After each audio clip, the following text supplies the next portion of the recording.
You are listening to P&P Pals, Tabletop Role-playing Radio Theatre. The mountain path has already begun to grow steep. As the group moves steadily higher, the air chills. At the first sight of snow, old memories surface.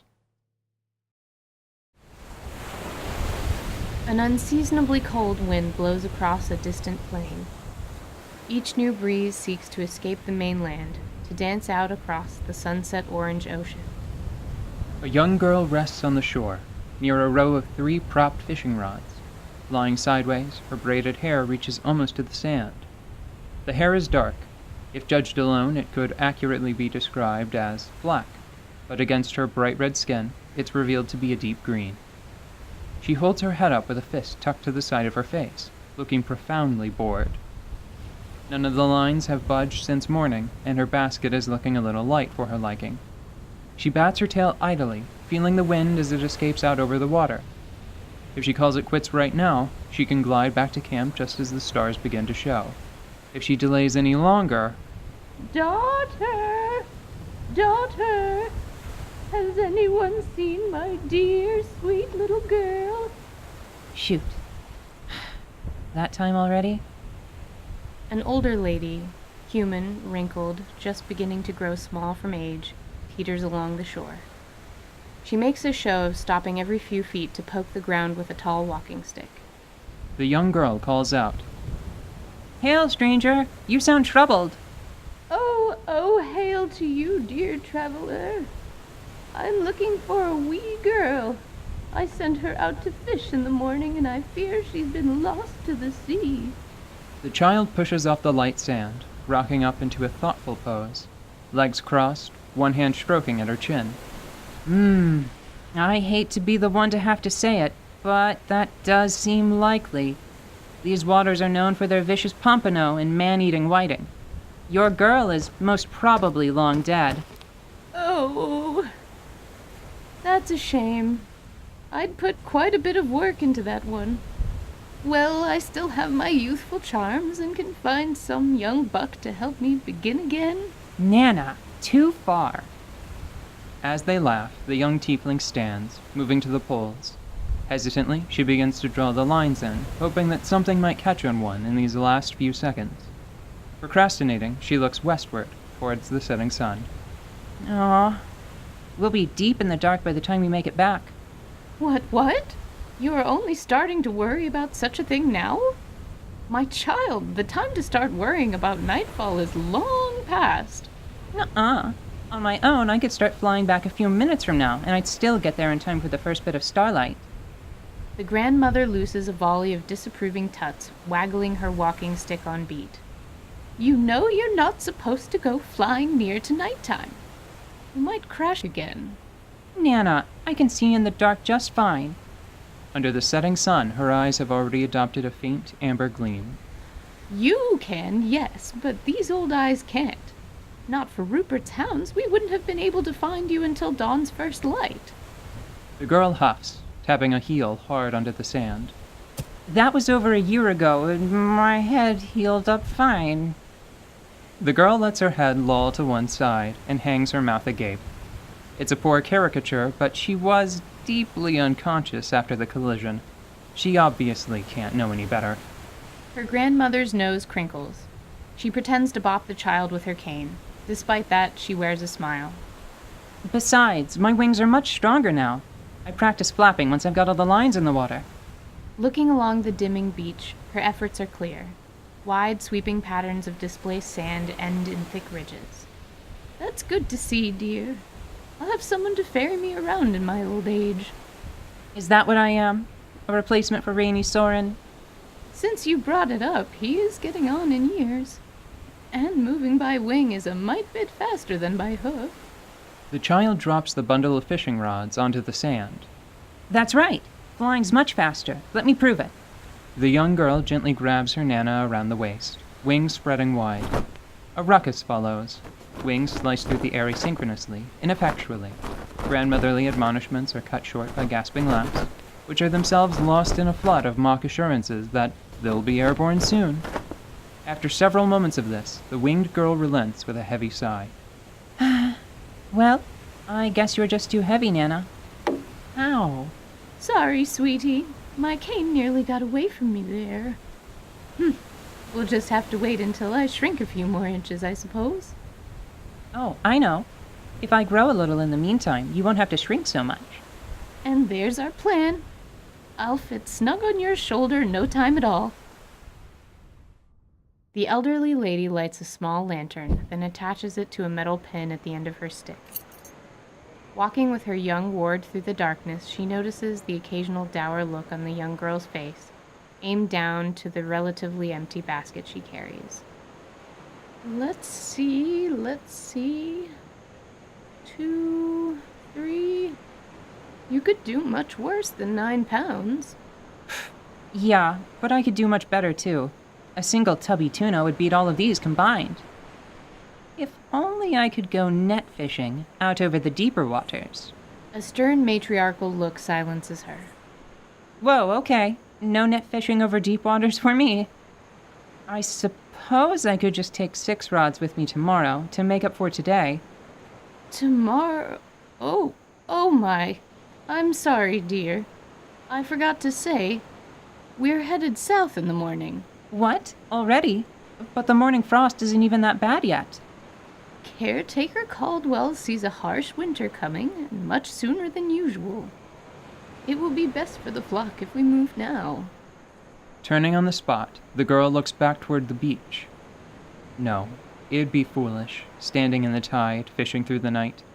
Turning back, she resumes her walk home, each step now heavy and plodding. I still think it's too early in the season. Now. Northward by melting and mirth, sweet spring berries, joys untold. Southward by fading or snow's birth, spare yourself deep winter's hold. I know the caretaker's wisdom, Nana, but it's barely high sun. Fading is weeks away. If only that verse stopped at the month. She holds her walking stick high. A white fleck tumbles through the air. Snow! Retribution returns to her senses. At Leon's mention of snowfall, Absinthe, Janice, and even Anise had hopped from the wagon to walk amidst the gentle flurry. Enjoy it while you can, girls. I imagine you'll be sick of snow before too long. Sticking her tongue out, Absinthe bounces around trying to catch the falling flakes. Sick of snow? Are you kidding me? Ha! She got one. There's no such thing. Even scouting ahead of the group, Ron can hear her clearly. He turns, saying, It's true, kid.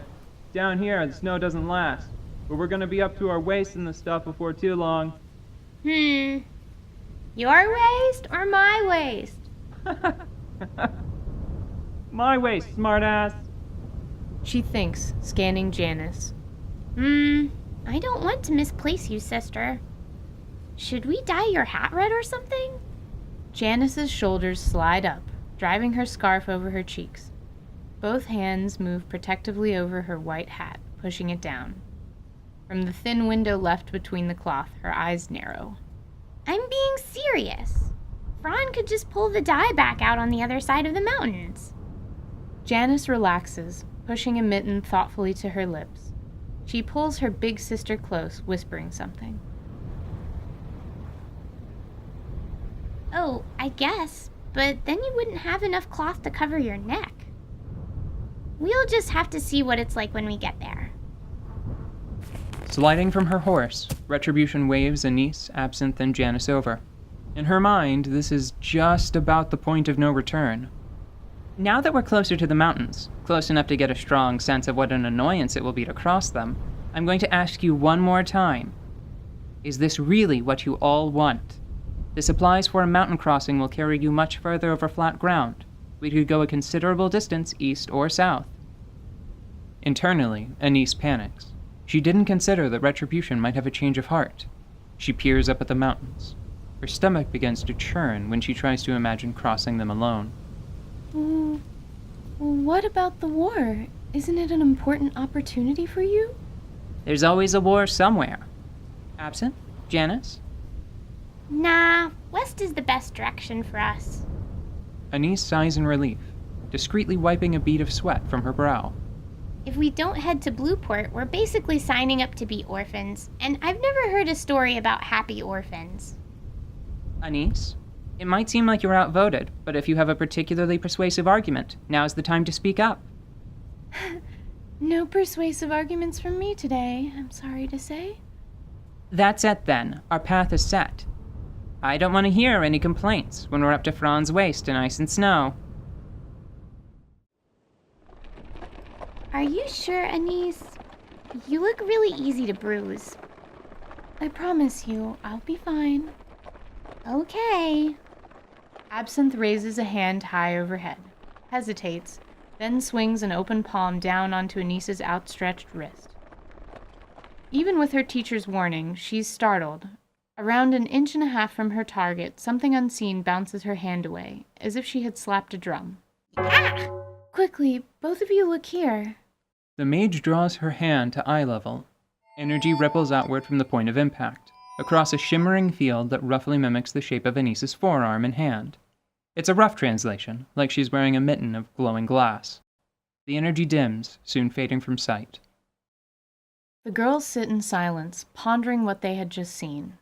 Absinthe rubs absent-mindedly at the heel of her hand, not because it hurt, but because she wondered why slapping magic hadn't hurt. Janice is the first to air a question. Her chalkboard reads, "Why doesn't it lift your bottom off the floor of the wagon?" That's an astute observation, Janice. To be honest, I don't know if I can provide a satisfying answer. Abjuration magic, its mechanisms are poorly understood. By me at any rate. Some abjuration spells are designed to prevent physical harm with woven barriers, but there are others that protect their caster through rather indirect means. Take this spell, for example. With a flick of the wrist, her spellbook lifts from the top of a small crate. The pages flutter open as the book twists in the air to face the sisters. It's called Alarm. It's powered by the same kind of energy that this armor uses, but it detects intruders and telepathically warns its caster.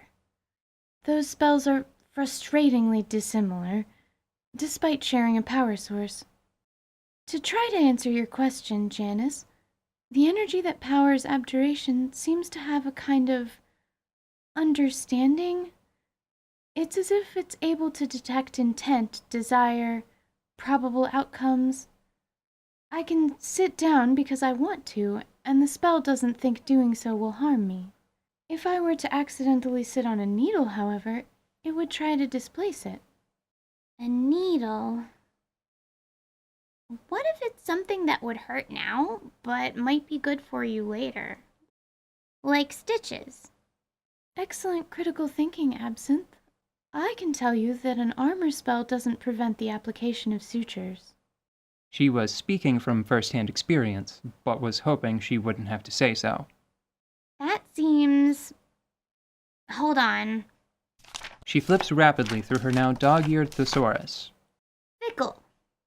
Are you beginning to understand my frustration? Abjuration is too useful to ignore, but I despise not having a greater understanding of how it works. I think I get it. My mom told me a story about a little halfling boy that was descended from the gods. Whenever someone tried to hurt him, the gods would drop storms of ice and lightning on them. This feels like that, like someone pretty smart is watching you, turning the armor on when you need protected. They're helpful, but a little creepy. You should probably undo that spell when you, use the bushes. Unsure of how to respond to that, Anise allows silence to follow. Soon it's replaced with the ticking of chalk. Janice flips her board. At the top, written large, it says, Abjuration. Below that, somewhat smaller, Big Sister Magic, followed by a neat check mark. Clasping her hands to either cheek, Absinthe blushes. Aw, sister. She doesn't think it will be helpful in the long term, personifying a school of magic, but Anise decides to let it slide. The girls seem happy with this explanation, and it's as good as any she has to give right now. I think that's enough magical theory for today. Let's move on to advanced arithmetic, shall we? Outside the wagon, Leon sits at the reins. The rough gravel path is beginning to grow steep, but it's nothing Mayo can't handle. He's trying hard to kick the habit, but each time the donkey slows to find her footing, Leon cranes around to peer back toward Maple Spring. What? Oh, Mr. Grimrock. Sorry I yelled. Even with all that armor, you're pretty hard to keep track of. It's quite all right. Might I impart something to set you at your ease? Sure, if you don't mind. The world is wide, but not so wide that you'll be unable to find home again. You should face forward and seek to enjoy your travels. I'm trying, sir, but that's easier said than done. Oh, Mr. Grimrock, those stones ahead of us. What do you make of them? Leon points to a freestanding post and lintel arch of blue marble. It's still a fair distance ahead of the wagon, but it's clearly quite large, nearly as tall as the few trees that stand nearby it. Fetching blue stone. Where makes it difficult to judge craft. Its isolated position intrigues me. Isolated? Yes. Usually such a work is part of a series. Are there others on this trail? Not that I've seen, but I haven't been much further west than that gate, sir. They fall silent after that, watching the archway grow steadily closer. As the wagon glides beneath the gate, it emits a small clatter, the sound of stone falling onto wood. A voice follows, colored by panic. Oh dear. Leon, please stop the wagon. He does so without question, pulling hard on the reins. He calls ahead. Miss Retribution! Something's wrong in the wagon! Inside, Anise rapidly, desperately tests a series of arcane powers. She tries to telekinetically lift a quill. Motionless. She kinesthetically reaches out to Fennel. Nothing. The sisters look worriedly from Anise to one another. When the slate fell to the wagon's bed, it had startled them, but not nearly so much as their teacher's wide-eyed silence. Absinthe, strike my hand again. I don't think... Please, we can discuss why later, but for now, do as I ask. The older sister breaks eye contact, clearly unwilling. Before Anise has time to plead further, Janice's tiny hand drops. There's no resistance, no rebounding force. Tears sting at one of Anise's eyes as a tiny, 5-pronged mark blooms across the back of her hand. Please stay here while I find Retribution. Being without her magic is maddening. Anise instinctively begins rationalizing. Perhaps she's deranged, was never a spellcaster at all, and is just now waking to a powerless lucidity? Tumbling from the back of the wagon, Anise lands in an inelegant, disheveled heap. It escapes notice, but the long mass of hair she wears pulled to one side is caught beneath her. When she tries to stand, it jerks her head so hard that she falls back to the ground. Breathing hard, she rights herself, then pushes up, face first, into a brick-red wall. She bounces off Retribution like a pebble. The tiefling grabs her under both arms, keeping her from falling a third time. Anise has been knocked nearly senseless, but some core part of her holds on to the term anti-magic. If the lash sent someone powerful enough to hedge the weave... Retribution, an anti-magic field, my armor, my spells, my familiar, they're all gone. The mercenary tries to set Anise's panic aside, to ask the most critical questions in turn. What could create an anti-magic field? Anise looks about, sweat and tears beginning to streak her face. Powerful spellcasters or enchanted items? Extraordinary damage to an environment? Planar intersection? When did you notice? Moments before I asked Leon to stop the wagon. While she worries about powerful spellcasters, Retribution decides to gamble on the most obvious answer to the present problem. She points Anise eastward. Gently pushing her along, Retribution speaks softly. The wagon passed under this very recently, Anise. It's an imposing, ornate gateway, which looks to me to be a powerful enchanted item. What do you think?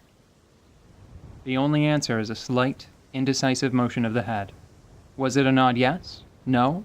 Who can say for certain? With each second, it matters less and less to Anise. Without her spells to protect her, something will kill her soon enough. She can't articulate it, but she wants to apologize for wasting Retribution's time. When the two of them pass under the blue marble, it's entirely under Retribution's strength, the young surgeon now essentially a ragdoll. On the way, Anise presses her dusty, trembling hands over her eyes. Anise? We've moved back under the archway, Anise. I need you to try to cast something. She doesn't have to. Pulling her hands down, Anise sees herself standing next to Retribution from very far away and very high up. Blinking, she returns to her own senses, then looks to Fennel, perched in a distant tree. Steepling both hands in front of her, she chills the air between them. A small flurry of snowflakes escapes from between her fingers. Her self-worth restored, she stands up a bit straighter and tries to separate the damp, dirty hair from her brow and cheek. She puffs, expelling a few errant strands, and pats at her ruffled overcoat.